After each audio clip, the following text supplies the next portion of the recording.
The legendary skateboard.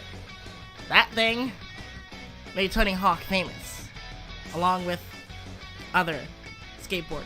It had its own domain for other skaters, and to the nollie, to the ollie, and all kind of funny ways, flailing their arms about. I mean, look how weird they are. It's a bunch of weirdos. But what if I told you there was a game where they combined skateboarding with Sonic? You knew you knew that already? Look at you, Mr. Know-it-all. No. It wasn't technically skateboarding per se, but the closest thing to it, kinda. They used hoverboards, or extreme gear is what they called it. I'm talking about Sonic Riders. Oh wait, you knew that? You knew that too? Tired of your smart ass. Sonic Riders came out for the 15th anniversary on the GameCube, Xbox, and PlayStation 2. It was kind of like a big deal. It had 3 types: speed, flight, and power. Or you know, and that was kind of like how Sonic Heroes was. I miss when they do that.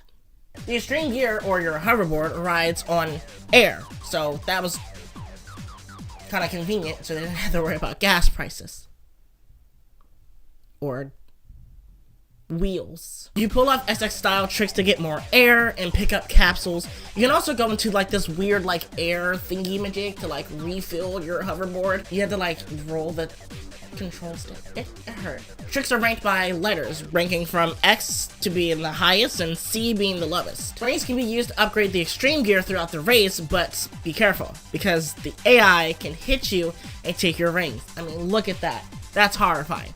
I don't know if I want to deal with that. They also introduced cool characters like the Babylon Rose, including Jet, Wave, and Storm, which we need them in main canon. Sega, we need them in main canon. Get them, and you're not just stuck with like a hoverboard extreme gear. You got the option of riding a bike and rollerblades. So it's just, you know, you just had a variety of different stuff, you know, they wanted to fill included. I personally liked Sonic's board. The Blue Star 2 looks so fucking sick. And Shadow Skates, called the Darkness. When is Shadow never not cool? The setting in Sonic is like no other in the franchise. The futuristic setting in the city fits so freaking well. I also love Green Cave.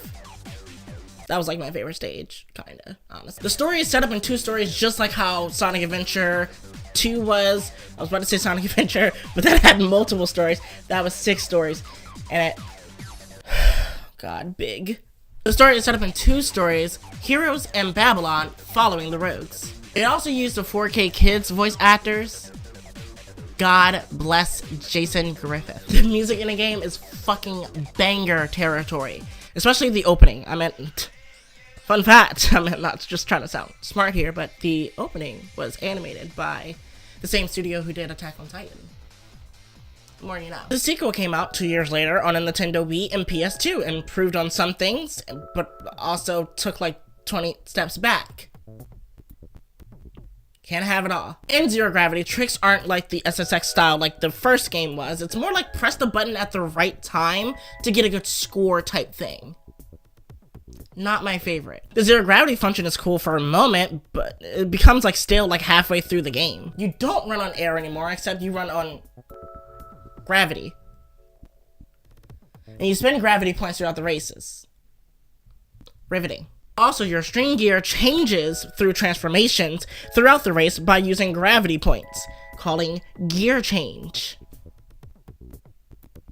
They really wanted to make this one special, didn't they? Honestly, I played this game more than the OG Riders, only because I was always on my Wii more than my GameCube. Also, no cool opening.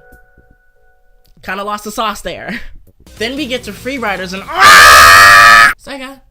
I know it's scary to dip your little toes into the world of Sonic Riders again after the debacle of Free Riders, but if you took a look into your heart and you see what Riders game means to the bigger sense of it all, you'll see that. No, I'm not doing that. Anyway, here's how I would do the Riders reboot, remaster, and or sequel, because I work at Sega now, and the first order of business that I'm doing is doing Forces 2. I'm burning it all fucking down. For the reboot, I would keep the same characters, but basically start from scratch, going back to the basics, adding multiplayer, both split screen and online, going with the story of Team Sonic against Babylon Rose with the Babylon backgrounds, and bring back the same composers from the OG writers. Boom, hire me, Sega. For the remaster, keep everything the same with better visuals and added multiplayer split screen and online, maybe some cool skins through DLC, and maybe some DLC characters. Huh? Sound good? Yeah, better be. And finally, for the sequel, act like Free Riders never happened. Throw it in the garbage. It's in that alternate timeline. It didn't happen in this timeline. The Xbox Kinect does not exist. Pick up where Zero Gravity left off, and if you want to keep the same mechanics from Zero Gravity, then I guess you can, but improve on it. Bring back the SSX style tricks, not the timing of the button malarkey. Like, no one likes that. You like to frail about. Thank you. Yeah, and we have to use Studiopolis cast because that's what we have to do. That's what's currently going on. With this, either Jun Sonoe or Otani as the composer for the game would possibly work. Maybe have Marza make the opening if you're really ambitious. Get the guys who made the opening for the OG writers. Get Wit Studio back. Just saying. Just an idea. I don't know. I'm just saying. I love Sonic Riders. Talk about style. That's the game I go to when I'm talking about style with Sonic. The stories, the characters, the music, and the fun-ass gameplay. We need another Sonic Riders. Something. Anything. Please. I'm begging you. This has been Charlie Heathcliff. Thanks for watching. Signing out.